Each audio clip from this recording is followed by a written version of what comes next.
Did you know you can print and bind your own classic books for free? Here's how. I want to introduce you to this amazing resource called Project Gutenberg.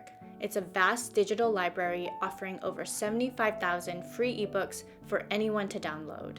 They're known for offering classic literature works that are in the public domain, which means that they're free from copyright restrictions. As a general rule, if the work was published on or before 1929, over 95 years ago, their copyrights have expired in the US, which means that they're open for reading, sharing, printing, binding, and even selling. You can read more about this on their website. It was cool to find out that Project Gutenberg was founded by the guy who invented ebooks, Michael Hart. They're completely volunteer-powered and still going strong after 50 years, preserving important written works and making books freely available. If you appreciate what they're doing, it looks like they're welcoming volunteers and receiving donations. Once you download a book, it can't be printed as is, so I'll show you how to prepare it into signatures ready to be bound. Last year, I printed Winnie-the-Pooh to make this book in my leather binding class. This one doesn't have page numbers, but having them is really going to help make sure the book is in order. To print an ebook for bookbinding, we're going to choose and download an ebook, convert it to a custom PDF, and prepare the PDF for printing. This is a totally free method, and this demo is on a Mac computer, but it's also PC friendly. First, go to gutenberg.org and pick out a book. I'll be working with The Wonderful Wizard of Oz because it's a fairly simple book with a manageable page count. On the books page, you can scroll down to check that the book is indeed in public domain because not every book on this website is. Download the EPUB 3 file. The other EPUB files work as well. In order to convert the ebook into a customized PDF, let's download a free ebook management software called Calibre, calibre-ebook.com. Open Calibre and click Add Books to import your ebook. With the book selected or highlighted, click Convert Books, which will open a new window. On the top right, select PDF as your output format. On the left sidebar, go to Look and Feel. Here you can change your font and font size. I like to start with 9-point font and go with a safe serif font like Times New Roman.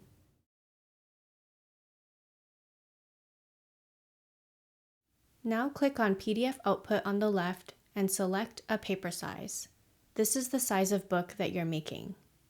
A5 is best for printing on letter size or A4 paper that will be folded in half. Adjust the page margins.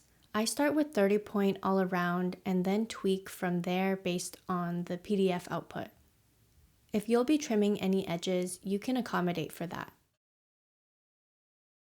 Click OK and it'll take a few seconds to process. If you click on Formats on the left and then PDF, you should see your book in there.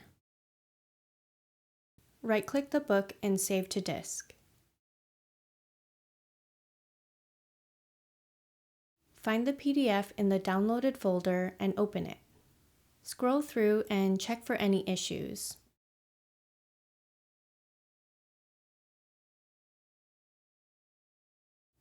In Mac Preview, I like to switch to Contact Sheet to get a bird's eye view. I'm looking for any weirdness or anything that looks unpleasant, like this one line that's stranded on a page. Let's try to fix that by adjusting the settings in Calibre and creating another PDF.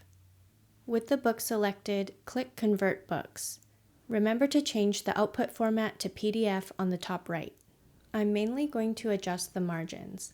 I don't want them to be any smaller, so I'm going to increase them. And hopefully that will push more text to fill out that one-liner page.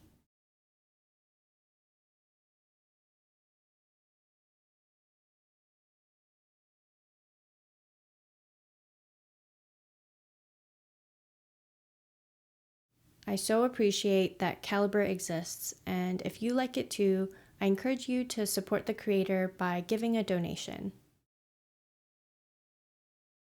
It took a few tries and I ended up with 40-point margins. I'm happy with how the book looks.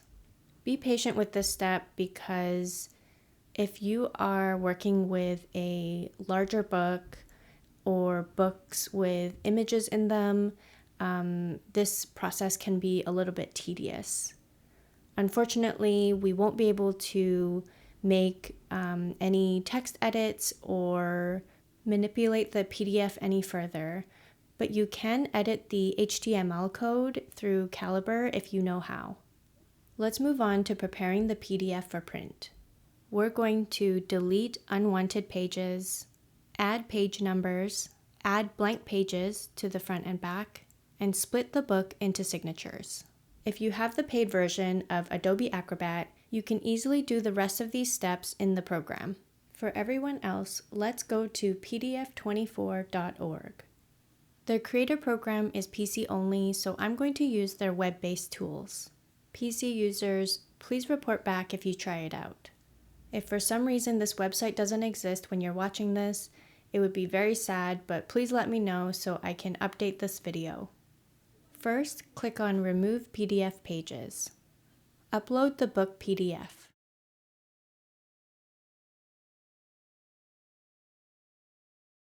Select all the pages you want to remove, including the licensing info at the back.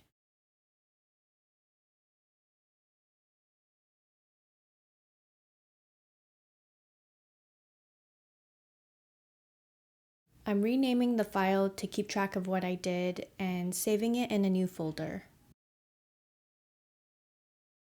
We need to decide how many signatures the book will be split into and the number of blank sheets we need to make sure there's an even number of pages per signature. Open the PDF and note the total number of pages. This one has 113 pages. I like to go for 4 sheets per signature, and when 4 sheets are folded in half, it gives us 16 pages. So let's take 113 divided by 16, and that's going to give us our number of signatures. It's a little more than 7 signatures, so we're going to add enough blank pages to make up 8 signatures. 16 pages times 8 signatures is 128 pages. The difference is 15, so we're going to add 15 blank pages to the PDF. Blank pages can be created with word processing software like Microsoft Word, Apple Pages, or Google Docs. Set the page size in the Page Setup option, and we're going to create 2 files, one for the front of the book and one for the back of the book. I recommend adding 2 or 4 pages at the beginning and the rest for the end. So I'm creating one file with 2 blank pages and a second file with 13 blank pages. Be sure to save them as PDF. Since the most wear and tear happens with the first few pages of a book, you want to cushion it with some blank pages and even a blank signature. In my leather binding class, we added blank signatures at the beginning and end to balance it out.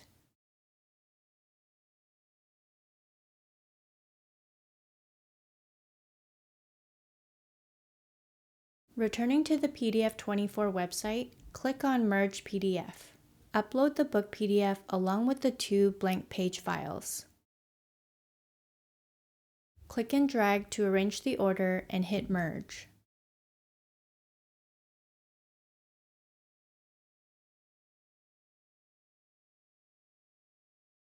Once that's downloaded, we can add page numbers. Click on Add Page Numbers and upload the file. In the settings under Pattern, delete CNT and just leave NUM, and I'm changing the font to serif and size to 9 to match my text. Keep the position of the page number centered. Page numbers can also be added before the blank pages if you don't want the blanks to be numbered. Download the file. This step is optional, but I'm going to export the PDF through my print dialog to make sure that it's going to print properly.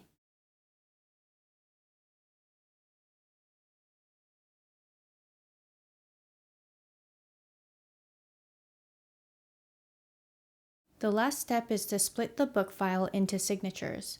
So let's click on Split PDF. Upload the newest file and plug in the number of pages per signature. In my case, it's 16. When you download it, it's going to give you a zip file with all the signatures separated.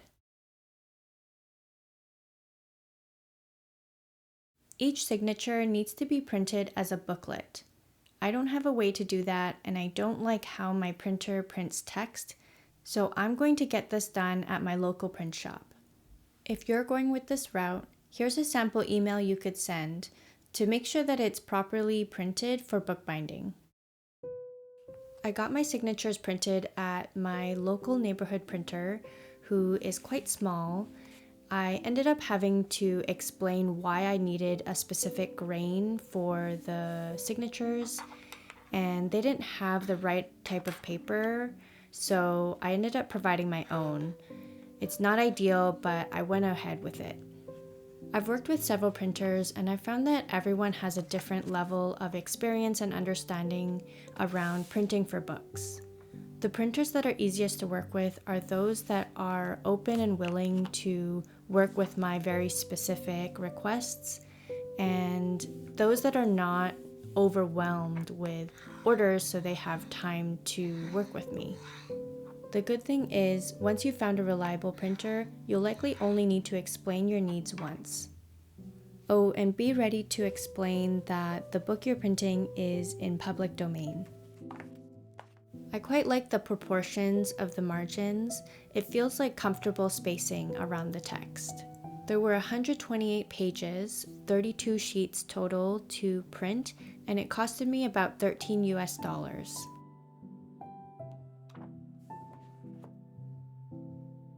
I did a practice run with Pride and Prejudice, which has over 300 pages. Since I brought my own paper, which is heavier than I'd like, the book ended up being quite chunky. Each signature has 6 sheets instead of 4 sheets, which means I split the PDF into 24 pages at a time. I wanted to avoid dealing with too many signatures, which could create too much spine swell. That's a topic for another time, but if you're just starting out, I recommend finding a book that's under 150 pages. The margins are a bit too narrow on this book. I noticed that one side of every sheet is printed slightly off center, which makes the text on the left side feel dangerously close to the gutter. I believe I went with 32-point margins. I hope this video helps you easily print a book without a tedious layout process. This is an imperfect method, but I made this video in hopes that we can help each other and improve on the process. Let me know what you think in the comments. See you next time, and happy bookbinding!